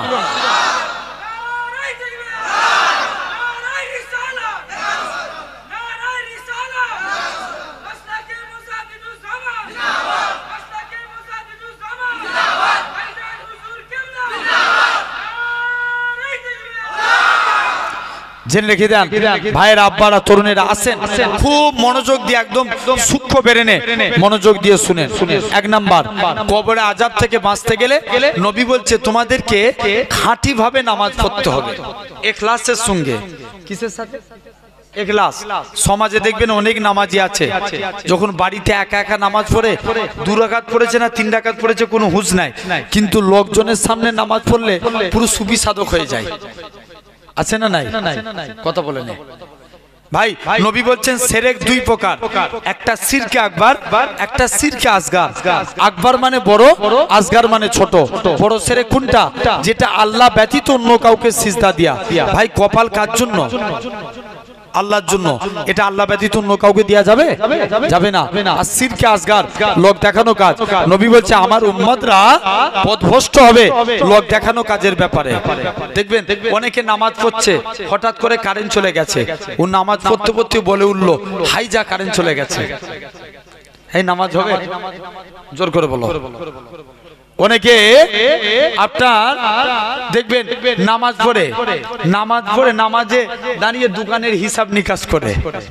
কথা বলে না? আছে না নাই? অনেকে নামাজে জামাতে দাঁড়িয়েছে, দেখবেন আর চোখে চোখে দেখে আমার পাশে এসে কে দাঁড়ালো। ভুল বলছি না ঠিক বলছি? এরকম আছে না? তাহলে নামাজ পড়েন খাঁটি ভাবে। একটা যুবক ছেলে নবীর দরবারে গেলেন, নবীর দরবারে যেয়ে চুপ করে বসে আছে। হযরতে সে প্রতিদিন নামাজে দাঁড়ায়, দুনিয়ার কথা চিন্তা করে। কিসের কথা? দুনিয়ার কথা। ভাই নামাজে দাঁড়িয়ে দুনিয়ার কথা চিন্তা করলে নামাজ হবে? জোর করে বলো। হবে না। যুবক একদিন বলছে যাই, মনে সন্দেহ হচ্ছে, নবীর দরবারে গেছে, যে দেখে দরবারে নবী নাই, হযরতে আলীর সঙ্গে দেখা। কার সাথে? আলীর সাথে। হযরতে আলী বলে কি ব্যাপার আজকের দিনে? ব্যাপার কি? হযরতে আলী বলে যাও তুমি আজকের দিনে চলে যাও। এক নাম্বার, কি ব্যাপার? বলছে হুজুর আমি প্রতিদিন নামাজে দাঁড়াই, দুনিয়ার কথা চিন্তা হয়, আমার নামাজটা কি কবুল হবে? হযরতে আলী ডাইরেক্ট ফতোয়া দিয়ে দিলেন, যাও তোমার নামাজ কবুল হবে না। পরের দিন নবীর দরবারে এসছে, নবীর সঙ্গে দেখা। নবী বলছে হুজুর কালকে এসেছিলাম, আলী আমায় ফতোয়া দিয়েছে আমার নাকি নামাজ হবে না। আল্লাহ নবী বলছে বাবা আলী বলেছে, যাও আলীকে ডেকে নিয়ে এসো। আলীকে ডাকলেন, আলী তুমি একে ফতোয়া দিয়েছো এর নামাজ হবে না? জিয়া রাসূলুল্লাহ, যাও উজু করে এসো, 2 রাকাত নামাজ পড়বে, আমি রাসূলুল্লাহ তোমাকে একটা চাদর গিফট করব। আরো জোরে বলো। এই তো তোমরা বলছো, দেখি তো বলো তো সুবহানাল্লাহ। বলছে যাও। এখন আলী দেখবেন ভালোবাসার মানুষ যদি কিছু গিফট করে সে অনেক এক্সাইটেড হয়ে যায় না? কথা বলে না? হয় না? হয় না? হয়ে যায়। তো হযরতে আলী প্রথম রাকাত নামাজ পড়ছেন, খুব মনোযোগ দিয়ে নামাজ পড়ছে। দ্বিতীয় রাকাত নামাজ পড়তে গেছে, মনে মনে চিন্তা করছে আল্লাহ নবী তো চাদর দেবো বলেছে, তো কার চাদর দিবে? কে চিন্তা করছে? আলী। একটু আগে কি ফতোয়া দিয়েছিল? নামাজে চিন্তা করলে নামাজ হবে না। পরের দিন নবী বলছে যাও আলী তুমি তো আমার কাছের সাহাবী, তোমার যদি নামাজে ভুল হতে পারে, তার ভুল হওয়া তো স্বাভাবিক, তুমি মানুষকে বুঝিয়ে বলবে। তা বলে বুঝবেন না যে নামাজে আলী হুজুর অমনোযোগী ছিল, আস্তাগফিরুল্লাহ, না, আমি জাস্ট বোঝানোর জন্য বললাম। কোন এক টাইমে হযরতে আলীর পায়ে তীর লেগে গেছে, তীর ঢুকে যাওয়া সহজ, বার করা অনেক কঠিন। আলীর পা থেকে তীর বার হতে চাই না, শরীরের চামড়া গোস্ত সব বেরিয়ে যায়, আলীর পা থেকে তীর বার হতে চাই না। যাও সবাই মিলে আলীকে যে বলছে আলী তীর বার করতে যায়, চামড়া গোস্ত সব বেরিয়ে যায়। নবীর সাহাবীরা সমস্যা সমাধানের জন্য নবীর দরবারে চলে গেলেন। মুসলমান বলে ছেলে মেয়েরা, আপনারা তরুণেরা, হে নবী প্রেমিকেরা, আল্লাহ নবী সাহাবীরা, আল্লাহ নবী হুজরা মুবারকি চলে গেলেন। ইয়া রাসূলুল্লাহ হাবিবাল্লাহ, হুজুর বেয়াদবি maaf করেন, হুজুর আপনার কাছে এসেছি, হযরতে আলীর পায়ে তীর লেগে গেছে, হুজুর তীরটাকে বার করতে পারি না, তাই আপনার কাছে এসেছি। আল্লাহ নবী বলে, ও বাবা সাহাবীরা, চলে যাও চলে যাও, আমার আলী যখন নামাজে দাঁড়াবে অমন অবস্থায় আমার আলীর পা থেকে তীরখানা বার করে নিবি। আল্লাহ নবী সাহাবীরা আল্লাহ নবী হুজরা মুবারকি চলে আসলেন। ইয়া রাসূলুল্লাহ হাবিবাল্লাহ, ও যুবকেরা, হযরতে আলী নামাজে দাঁড়িয়ে গেলেন। আল্লাহ নবী সাহাবীরা হযরতে আলীর পা থেকে তীরখানা বার করে নিলেন। হযরতে আলী বলেন, ইয়া রাসূলুল্লাহ হাবিবাল্লাহ, ইয়া রাসূলুল্লাহ হাবিবাল্লাহ। হযরতে আলী নামাজ থেকে ফারেগ হয়ে দেখে পায়ে আর তীর নাই। হযরতে আলী বলে, হে রাসূলুল্লাহ সাহাবীরা, আমি আলী, আমার পায়ে তীরখানা কোথায় গেল? হযরতে আল্লাহ নবী সাহাবীরা বলে, হে রাসূলুল্লাহ জামাতা, হে হযরতে আলী, যখন তুমি নামাজ পড়ছিলে অমন অবস্থায় আমরা তীরখানা বার করে নিয়েছি। হযরতে আলী বলে, আল্লাহর কসম, আমি আলী যখন নামাজ পড়ছিলাম কখন তোমরা আমার পা থেকে তীর বার করেছো? আমি হযরতে আলী এতটুকু টের পাই না। যাও সেই আলী নামাজে অমনোযোগী থাকেন না। তাহলে এক নাম্বার, কবরে আযাব থেকে বাঁচতে গেলে খাঁটি ভাবে নামাজ পড়বো। হাদিসে জিবরাইল এসছে, কেমন ভাবে নামাজ পড়বে? তুমি মনে করো আমি আমার আল্লাহকে দেখছি। কাকে দেখছি? আল্লাহকে। এটা যদি মনে না হয়, তুমি এটা মনে করো আমার আল্লাহ আমাকে দেখছে। আর একটু জোরে বলা গেল না? কে দেখছে? আল্লাহ দেখছেন। আসেন না ভাইরা, আব্বারা, তরুণেরা, তাহলে এটা হলো এক নাম্বার। দু নাম্বার, কবরে আযাব থেকে বাঁচতে গেলে দান খাঁটি ভাবে করতে হবে। কি দান করা? দেখবেন আমাদের সমাজে নবীর এক সাহাবী ছিলেন, তার দুইটা সমস্যা। সমস্যা কটা? কথা বলেন। দুইটা। এক নাম্বার, দুইটা সমস্যা নবীর কাছে এসেছে। এক নাম্বার সমস্যা, হুজুর মেয়ের বিয়ে দেবে, একটু খুশবুর প্রয়োজন। কিসে? তার আগে একবার দরুদ পড়েন তো, আল্লাহুম্মা।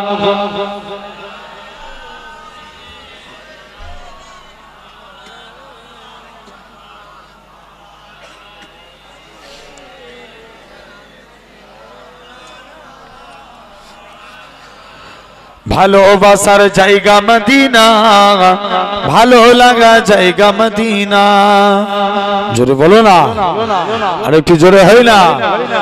ভালোবাসার জায়গা মদিনা, ভালো লাগা জায়গা মদিনা। এত সুন্দর জায়গা কোথাও দেখি না, এত সুন্দর জায়গা কোথাও দেখি না। সাজিয়েছেন দয়াল রব্বানা, ভালো লাগা জায়গা মদিনা। আরো জোরে বলে, প্যান্ডেল ফেটে যাবে। জোরে আওয়াজ দিয়ে বলো, ভালোবাসার জায়গা মদিনা, ভালো লাগা জায়গা মদিনা। মদিনা শরীফে নূরের খাজিনা, মদিনা শরীফে নূরের খাজিনা। আশিকি ছাড়া অন্য বুঝে না, ভালো লাগা জায়গা মদিনা। আরো জোরে হয় না? ভালোবাসার জায়গা মদিনা, ভালো লাগার জায়গা মদিনা। একদিন কবরে যাব, কেউ তো যাবে না। একদিন কবরে যাব, কেউ তো যাবে না। যাবে আমার সাগে মদিনা, ভালো লাগা জায়গা মদিনা। আরো জোরে হয় না? ভালোবাসার জায়গা মদিনা, ভালো লাগার জায়গা মদিনা। আমাদের জীবনে অনেক বেশি গুনাহ, আমাদের জীবনে অনেক বেশি গুনাহ, তাই হাবিবের কদম ছাড়বো না। ভালো লাগা জায়গা মদিনা, ভালোবাসার জায়গা মদিনা, ভালো লাগা জায়গা মদিনা। আল্লাহুম্মা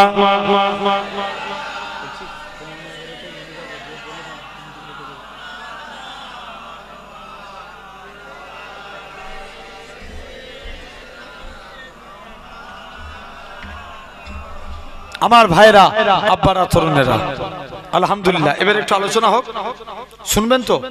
অসুবিধা হচ্ছে খুব? ভাই বিশ্বাস করেন, আমার ওয়াজ শুনে কে খুশি হবেন? কে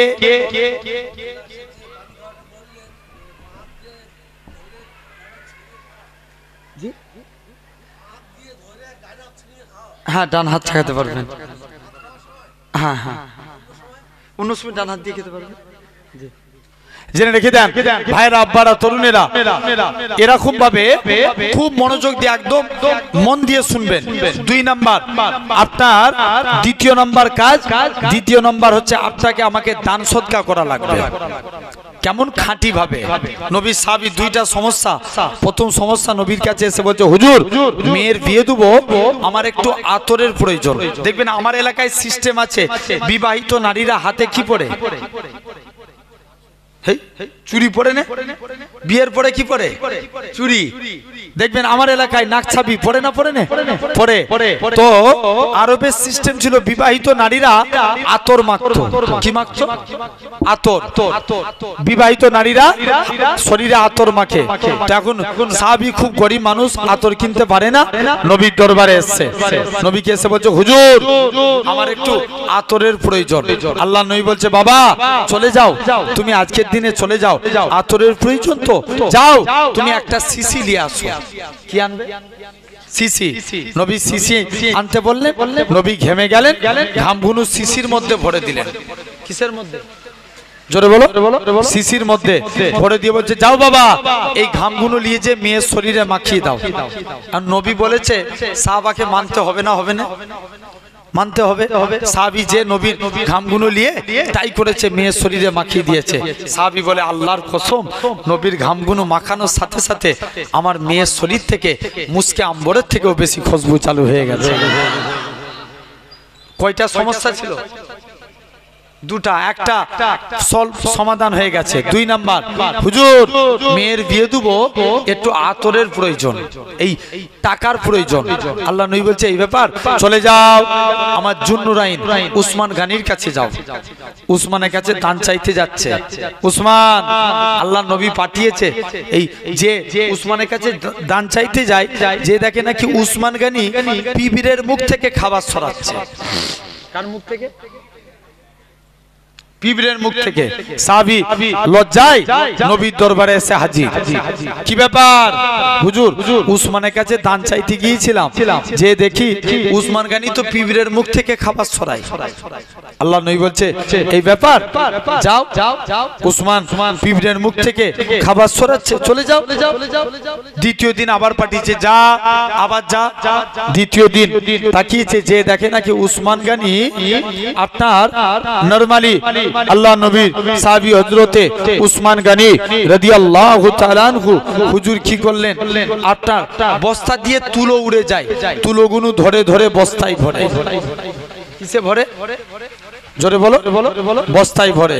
তুলো ধরে ধরে বস্তায় ভরে, তুলো ধরে ধরে বস্তায় ভরে। যাও উসমান গানির কাছে চলে যাও। নেক্সট ডে, দ্বিতীয় দিনও উসমানের কাছে লজ্জায় চলে এসেছে, হুজুর আমি উসমানের কাছে দান চাইতে যাব না। কেন রে?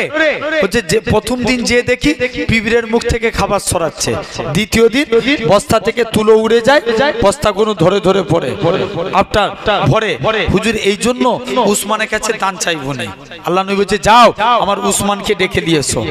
উসমান তুমি কি বলছে আমরা স্বাভাবিক হুজুর এলে দোয়া চাই না যে হুজুর একটু দোয়া করুন আল্লাহ জানো আমাদের রুজিতে বরকত দেয় চাই না চাইনি আর উসমান নবীর কাছে যে দোয়া চাইছে আর রাসূলুল্লাহ দোয়া করেন আল্লাহ জানো আমাদের রুজি কমিয়ে দেয় কি করে দেয় রুজি কমিয়ে দেয় নবী বলছে উসমান তুমি কি আমল করো বলছে হুজুর আমি যখন ভাত খাই না একটা ভাত যদি জমিনায় পড়ে যায় ওটাকে আবার তুলে খেয়ে নিই আর একটু জোরে বলা গেল না যাও হযরতে সেই উসমান গনি রাদিয়াল্লাহু তাআলা আনহু যাও এরকম ভাবে নেক্সট নবীর তৃতীয় দিন বাবা আমার উসমানের কাছে একবার দানটা চেয়েই দেখ না যা আমার উসমানের কাছে যা মুসলমান ঘরে ছেলে মেয়েরা আব্বারা তরুণেরা হে নবী প্রেমিকেরা আল্লাহ নবী সাহাবী যুবক ছেলেরা আস্তে আস্তে করে আল্লাহ নবী জামাতা হযরতে উসমানের কাছে চলে যায় হে হযরতে উসমান তুমি আমায় কিছু দান করো হযরতে উসমান বলে চলে যাও সিরিয়া থেকে উট বোঝাই করা মাল এসেছে যেটা তোমার মনে হবে সেটা তুমি নিয়ে নাও হযরতে উসমান গনি ম্যানেজারে ওই যুবক সাহাবী খানা একটা উট ধরলেন যে উটটার মধ্যে বেশি মাল ছিল ওই উটখানা ধরেছে ম্যানেজার বলে না না না না এটা মানা যাবে না এটা মানা যাবে না ও যুবকেরা আল্লাহ নবী সাহাবী হযরতে উসমান গনি ম্যানেজারের কাছে চলে যায় ম্যানেজার তুমি একে কি কথা শোনালে একে নাকি আল্লাহ নবী পাঠিয়েছে রাসূলুল্লাহ যদি আমি উসমানকে বলে দিত ও বাবা উসমান তুমি আমার বাড়িতে অমুকের বাড়িতে যে দানখানা পৌঁছে দাও আমি উসমান গনি নবীর কথা শুনে গোলাম হয়ে তার বাড়িতে পৌঁছে দিতাম ও যদি নবী বলতো এটা হলো 2 নম্বর কবরে আযাব থেকে বাঁচতে গেলে আমরা দান করব খাঁটি ভাবে বলো ইনশাআল্লাহ 3 নম্বর বাপ মায়ের খেদমত করতে হবে কার জোরে বলো বাপ মায়ের ভাই সমাজে দেখবেন এখন অনেক ছেলে আছে না নাই তবে অনেক মা বাপ গুলোকে বলে যায় আগে সন্তানের হক মানবেন কার হক সন্তানের হক ওমর হুজুরের কাছে একটা মুরব্বি যে খুব কাঁদছে কি ব্যাপার বলছে হুজুর আমার ছেলে আমাকে দেখছে না বলছে যাও তোমার ছেলেকে ডেকে নিয়ে এসো এই তুই তোর বাপকে দেখছিস ব্যাপার কি আল্লাহ নবী বলছে রিদু রাব্বি ফি রিদুল ওয়ালিদি ওয়া সাকতু রাব্বি ফি সাকতুল ওয়ালিদি পিতামাতার সন্তুষ্টি আল্লাহর সন্তুষ্টি তুই তোর মা বাপকে দেখছিনি ব্যাপার কি বলছে হুজুর আমি কি আমার বাপকে দেখবনি আমার বাপই তো আমার একটা হক মানে না বলছে কেমন বলছে আমি এত বড় হয়ে গেছি আমার বাপ আমার নাম রেখেছে কসাই কি নাম বললাম কসাই পাড়া ছেলেদের সঙ্গে খেলা করতে যায় এরা আমাকে কসাই কসাই করে রাগায় আমার মনে কত দুঃখ হয় 2 নম্বর বলছে যাও প্র্যাকটিক্যালি এক ছেলের আব্বা তার ছেলের নাম রেখেছে বলেন কি নাম জোরে বলবে তো বলেন হুজুরের কাছে পড়তে পাঠিয়েছে হুজুর জিজ্ঞেস করছে এই করছি তোর নাম কি বলছে বলেন কি বলছে সে ঠিক বলছে না ভুল বলছে ঠিক বলছে আবার জিজ্ঞেস করছে তোর নাম বল বলছে বলেন হুজুরে রেগে যাচ্ছে তো ডাস্টার নিয়ে ধরেছে এক ডাস্টার বিয়াদব তোকে সেই থেকে নাম জিজ্ঞেস করছে আর তুই বলেন করে কাটাচ্ছিস বলছে হুজুর তুমি আমায় বিনা দোষে মারলে কারণ আমার বাপই তো আমার নাম রেখেছে বলেন ছেলেদের সুন্দর নামে নাম রাখতে হবে এটা মা বাপের হক প্রথম হক 2 নম্বর ছেলেরা যখন 7 বছর বয়স তাদেরকে নামাজের জন্য তালিম দেয়া 10 বছর বয়সে তাদেরকে নামাজের কথা বলা কত বছর বয়সে জোরে বলো 10 বছর বয়সে আসেন একটু মিলান দেখবেন আল্লাহর ওলি দেখেন এক মা আল্লাহর ওলি শাহ ফরিদউদ্দিন রাহমাতুল্লাহ আলাইহি মায়েরা জানে একটা মা একটা বাড়ির 100% শিক্ষক কত পার্সেন্ট 100% মা ফরিদউদ্দিন রাহমাতুল্লাহ আলাইহি ডাকছে বাবা তুমি নামাজ পড়বে না বাচ্চা ছেলে তো মা মাকে বলছে মা নামাজ পড়লে আল্লাহ কি খাবে মা বলছে বাবা নামাজ পড়লে আল্লাহ মিষ্টি খাবে কি খাবে জোর করে বলো মিষ্টি খাবে মা বলছে ঠিক আছে যাও নামাজ পড়লে আল্লাহ মিষ্টি খাওয়াবে তো ঠিক আছে আমি আজকের দিনে নামাজ পড়বো মা যেই হুজুর সিজদায় চলে গেলেন মা একটা চিনির পেয়ালা হুজুরের সামনে রেখে দিলেন কিসের পেয়ালা চিনির পেয়ালা হুজুর নামাজ থেকে ফারেক হয়ে চিনি খেয়ে মাকে বলছে মা আমার চিনি পড়া দে আমার নামাজ পড়া দেখে আল্লাহ খুশি হয়ে আল্লাহ আমাকে চিনি পাঠিয়েছে আরেকটু জোরে বলা গেল না কে চিনি পাঠিয়েছে জোরে বলো না আল্লাহ পাঠিয়েছে মা বলছে যা বাবা তুই চলে যা তাহলে 2 নাম্বার হয়ে গেল এরকম ভাবে ছেলে চলে গেল যাও এরকম ভাবে ছেলে কন্টিনিউ নামাজ পড়তো মা যখন বুঝলো ছেলের নামাজের প্রতি মহব্বত বেড়ে গেছে মা চিনি দেওয়া বন্ধ করে দিচ্ছে বাচ্চাকে জিজ্ঞেস করছে বাবা তুই কি আর চিনি খেতে পাস বাচ্চা তখন জবাব দিচ্ছে মা যে আল্লাহ আমাকে আগেও চিনি খাইয়েছিল আমার আল্লাহ ঠিক এখনো আগের মতোই চিনি খাওয়াচ্ছে সেই মা আল্লাহর ওলি সরফুদ্দিন রহমাতুল্লাহ আলাইহি 3 নাম্বার মা বাপের হক সন্তান যখন প্রাপ্ত বয়স্ক হবে তাদের যথা টাইমে বিবাহের বন্দোবস্ত করে দেয়া তবে মা বাপ যাই করুক তুমি সন্তান পিতামাতার খেদমত করো আল্লাহ জান্নাত পেয়ে যাবে জোরে বলবে না আল্লাহ সুলাইমান নবীকে একবার ডাকছেন সুলাইমান যাও আল্লাহ বলছে পানির নিচে গম্বুজ আছে গম্বুজকে বার করে নিয়ে এসো সুলাইমান নবী একটা শক্তিশালী জিনকে পাঠালেন যাও আল্লাহ বলছে পানির নিচে গম্বুজ আছে গম্বুজকে বার করে নিয়ে এসো তিনি পানির নিচে গেলেন গম্বুজ দেখতে পেলেন না নেক্সট আবার একজনকে পাঠালেন পানির নিচে গম্বুজ দেখতে পেলেন না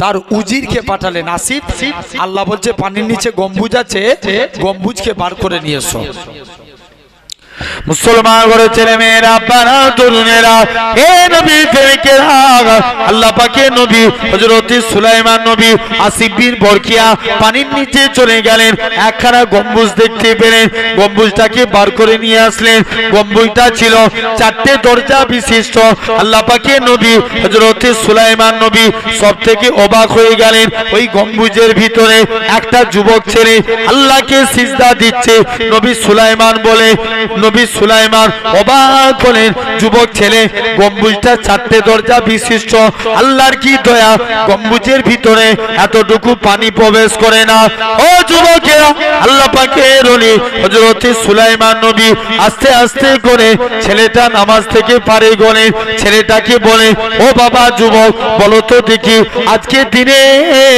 বাবা যুবক বলো তো দেখি কি এমন আমলের কারণে আল্লাহ তোমার এত বড় মাকাম দিয়েছে যুবক ছেলে কানা বলে ওগো আল্লাহ পাকের নবী হে হযরত সুলাইমান নবী শুনে রেখে দাও জেনে রেখে দাও কেন না শুনে রেখে দাও আমি আমার বাবা মায়ের খেদমত করেছি আমার আব্বা ইন্তেকালের আগে আমার জন্য দোয়া চেয়েছিল আল্লাহ পাক আমার ছেলে আমার জন্য যা করেছে আমার অন্তরখানা ভরিয়ে দিয়েছে আমার ছেলে আমার জন্য যা করেছে আমার দিলখানা ভরে গিয়েছে হে নবী সুলাইমান এরকম ভাবে আস্তে আস্তে করে আমি আমার বাবা মায়ের জন্য দোয়া চাই আল্লাহ পাক আমার ছেলে আমার জন্য যা করেছে আমার অন্তর ভরে গেছে আল্লাহ তুমি আমার সন্তানকে দীর্ঘ হায়াত দান করো হে নবী সুলাইমান আমার মা আমার জন্য দোয়া চেয়েছিল আল্লাহ পাক আমার সন্তান আমার জন্য যা করেছে আমার অন্তর ভরে গেছে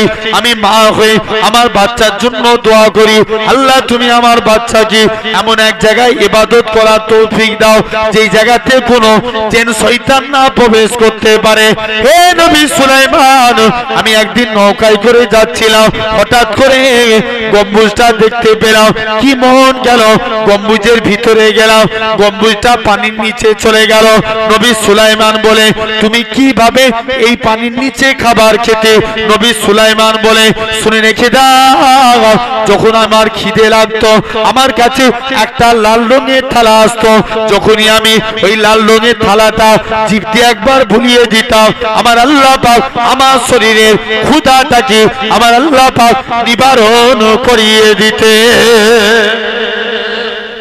জেনে রেখে ভাইরা আব্বারা তরুণেরা আসেন, তাহলে ভাবতে হবে।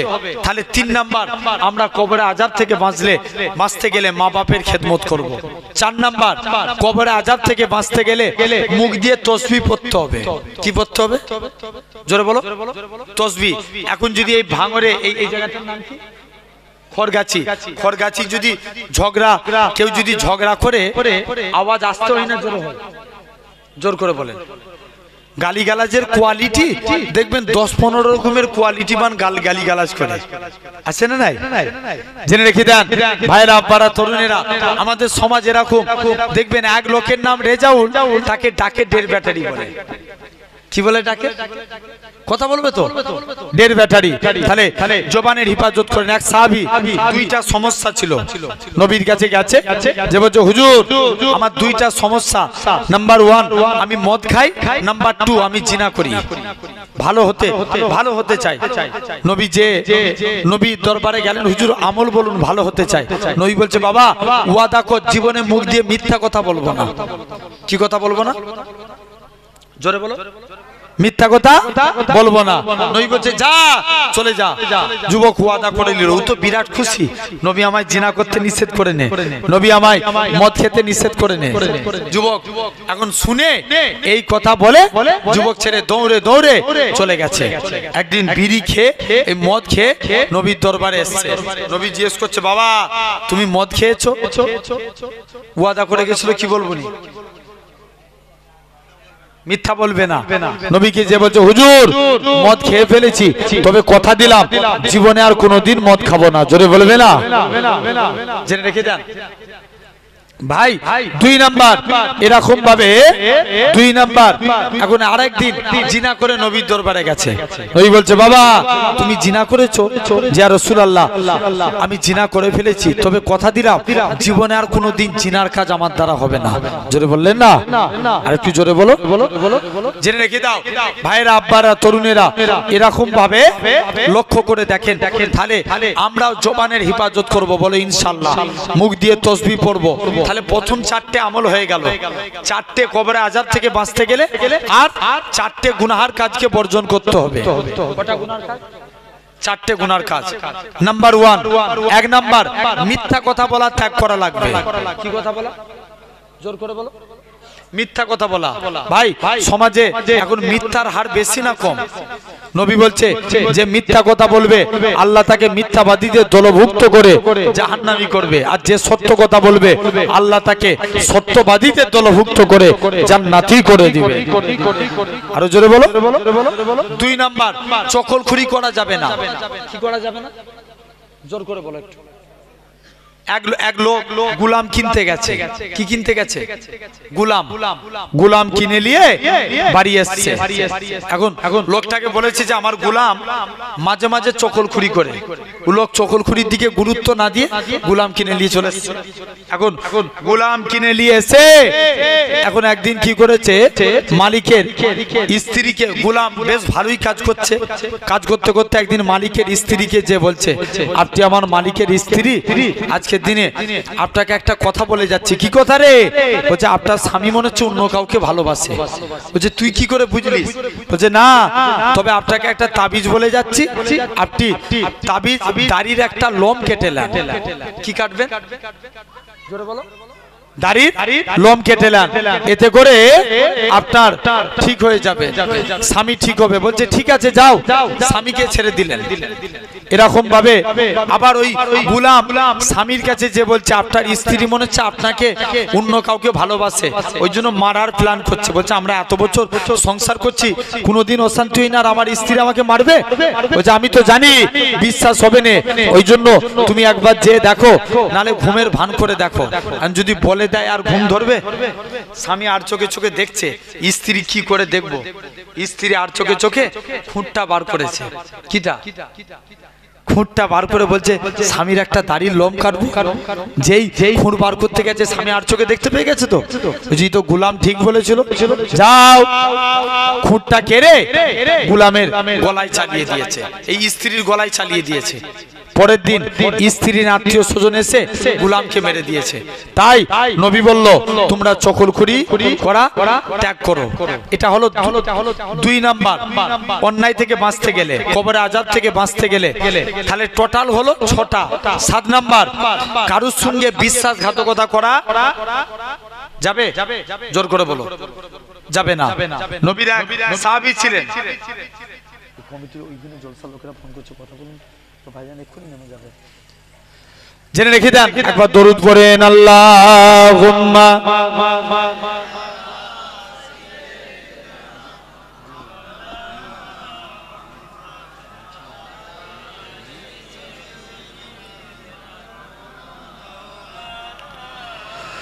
वो सखरे मुग़ाबत जहाँ मुस्तफ़ा है वही घर बनाने को दिल चाहता है।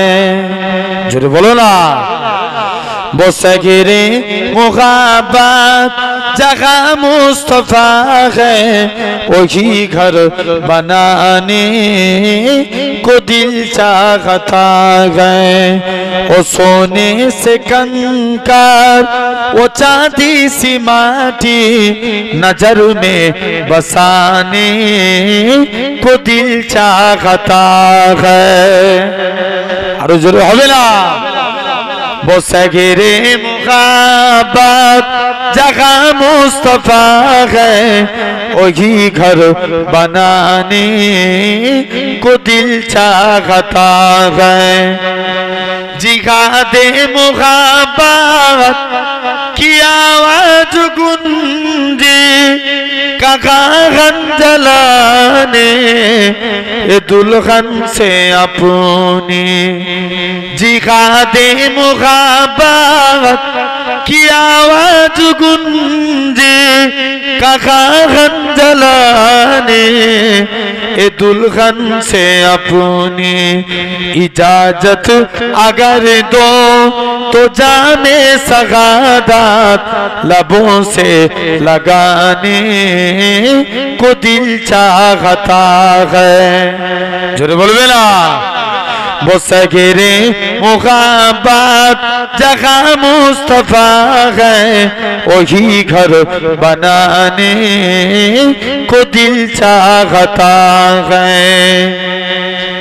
जो पूछा नबी ने कि कुछ घर भी छोड़ा तो सिद्दीक़ अकबर के होठों पे आया वो हामाल दौलत की क्या है जरूरत जहाँ दिल लुटाने को दिल चाहता है।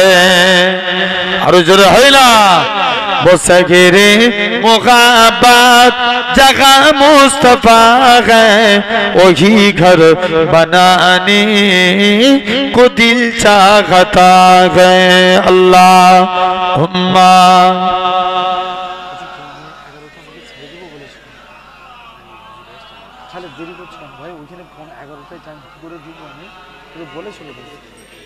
না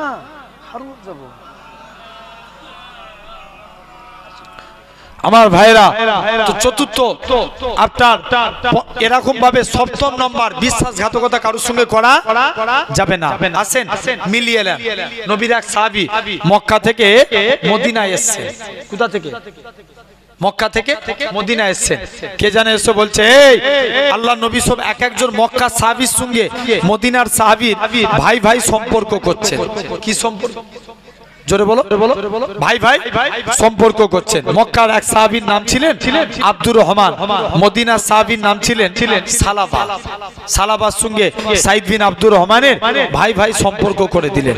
কে জানে এসে বলছে, সালাবা তুমি এখান থেকে চলে যাও। সালাবা, তোমরা তো সবসময় নবীর দরবারে থাকো, আজকে আমার কাছে এসো, নবীর দরবারে সবসময় থাকো।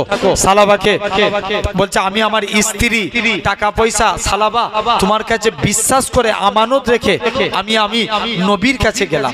কে? আব্দুর রহমান। আব্দুর রহমান নবীর কাছে চলে গেলেন রাত্রে। এখন সালাবার স্ত্রী, সালাবার এই আব্দুর রহমানের স্ত্রী সালাবার বাড়িতে ঘুমিয়ে আছে। শয়তান আছে না নাই? জোর করে বলো, আছে না? শয়তান এসে পিন খাচ্ছে, সালাবা তুমি এখানে একা পড়ে পড়ে ঘুমাচ্ছ, তোমার পাশের বাড়িতে তোমার ভাইয়ের স্ত্রী শুয়ে আছে আর তুমি একা পড়ে পড়ে ঘুমাচ্ছ, কি ব্যাপার? যাও। সালাবা কি করলেন? আস্তে আস্তে করে চলে গেলেন। বলছে যাই, যে দেখি দরজাটা খুলেছে, সাইদ বিন আব্দুর রহমানের স্ত্রীর দরজায় একটু যে আঘাত করেছে। সাইদ বিন আব্দুর রহমানের স্ত্রী বলছে, সালাবা তোমার অন্তর থেকে আল্লাহর ভয় উঠে গেল? ব্যাস, সালাবা ঝরঝর করে কাঁদছে, কাঁদতে কাঁদতে পর্বতের চূড়ায় চলে গেলেন। সকাল হয়েছে, সাইদ বিন আব্দুর রহমান বাড়িতে এসে স্ত্রীর মুখ থেকে সমস্ত কথা শুনলেন, শুনে সালাবাকে আনতে চলে গেলেন। সালাবার এক মেয়ে ছিল খামসানা, খামসানাকে সাথে করে পর্বতের চূড়ায় চলে গেলেন। মুসলমান ঘরে ছেলে মেয়েরা, আব্বারা, তরুণেরা, হে নবী প্রেমিকেরা, আল্লাহ নবী সাহাবী হযরত সালাবা রাদিয়াল্লাহু তাআলা আনহু, হুজুর আমার আস্তে আস্তে করে আল্লাহ নবী সাহাবী হযরত সালাবা জোর করে কাঁদতে লাগে। আল্লাহ পাক উপায়খানা কি আছে, আল্লাহ উপায়খানা কি আছে? সালাবা এরকম ভাবে জোর করে কাঁদে, ও মা খামসানা তুমি আমার গলায় দড়ি বেঁধে টেনে টেনে টেনে তুমি আজকে দিনে আমি যেতে পারি একটা শর্ত, আমার গলায় দড়ি বেঁধে টেনে টেনে টেনে এরকম ভাবে আস্তে আস্তে করে তুমি আমাকে নবীর দরবারে নিয়ে চলো। বাপের গলায় দড়িখানা বেঁধে টেনে টেনে আল্লাহ নবী এরকম ভাবে বড় সাহাবী হযরত আবু বকরের দরবারে নিয়ে যায়। হযরত আবু বকর বলে, ইয়া রাসূলুল্লাহ সাহাবী, হে হযরত সালাবা বলো তো দেখি কি এমন অন্যায় করেছো? সালাবা কাঁদে আর বলে, ভাই আবু বকর, আমি আমানতের মাল খেয়ানত করে ফেলেছি, জিনা করে ফেলেছি, আমার গুনাহটা কি আল্লাহ পাকের দরবারে মাফ হবে? হযরত আবু বকর বলেছে, ইয়া রাসূলুল্লাহ হাবিবাল্লাহ, এ সালাবা তুমি বেরিয়ে যাও, বেরিয়ে যাও, তোমার গুনাহটা আল্লাহ পাকের দরবারে মাফ হবে কি এটা আমি নবী জানি না, তুমি এখান থেকে চলে যাও। হযরত আবু বকর রাদিয়াল্লাহু তাআলা আনহু আস্তে আস্তে করে সালাবা আবু বকরের কাছ থেকে সালাবাকে তাড়িয়ে দিলেন। এরকম ভাবে 2 নম্বর হযরত ওমরের কাছে যায়। হযরত ওমর বলে, হে রাসূলুল্লাহ সাহাবী, হে হযরত সালাবা বলো তো দেখি কি এমন অন্যায় করেছো? সালাবা কাঁদে আর বলে, ভাই এরকম ভাবে ভাই ওমর রে, আমি আমানতের মাল খেয়ানত করে ফেলেছি, জিনা করে ফেলেছি, আমার গুনাহটা কি আল্লাহ পাকের দরবারে মাফ হবে? হযরত ওমরও তাড়িয়ে দিলেন। এরকম ভাবে হযরত ওমরও ফিরত করে দিলেন, বেরিয়ে যাও, বেরিয়ে যাও, তোমার গুনাহটা আল্লাহ পাকের দরবারে মাফ হবে কি এটা আমি নবী জানি না, তুমি এখান থেকে চলে যাও। হযরত উসমানের কাছে যায়, তিনিও তাড়িয়ে দেয়। হযরত আলীর কাছে যায়, তিনিও তাড়িয়ে দেয়। মনে বড় আশা ছিল আল্লাহ পাক নবীর দরবারে যাব, নবীও যদি তাড়িয়ে দেয় এই মুখখানা আমি আর কাউকে দেখাবো না। আবু বকরের কাছে গেলাম, সেও তাড়িয়ে দিল। ওমরের কাছে গেলাম, সেও তাড়িয়ে দিল। উসমানের কাছে গেলাম, সেও তাড়িয়ে দিল। মনে বড় আশা ছিল আল্লাহ পাক নবীর দরবারে যাব, নবী যদি তাড়িয়ে দেয় এই মুখখানা আমি আর কাউকে দেখাবো না। ও যুবকেরা, আল্লাহ নবী সাহাবী হযরত সালাবা জোর করে কাঁদে, বেরিয়ে যাও, বেরিয়ে যাও, তোমার গুনাহটা আল্লাহ পাকের দরবারে মাফ হবে কি আমি সালাবা এখান থেকে যাব না। এরকম ভাবে সালাবাকে আল্লাহ নবীও তাড়িয়ে দিলেন। সালাবা জোর করে কাঁদে।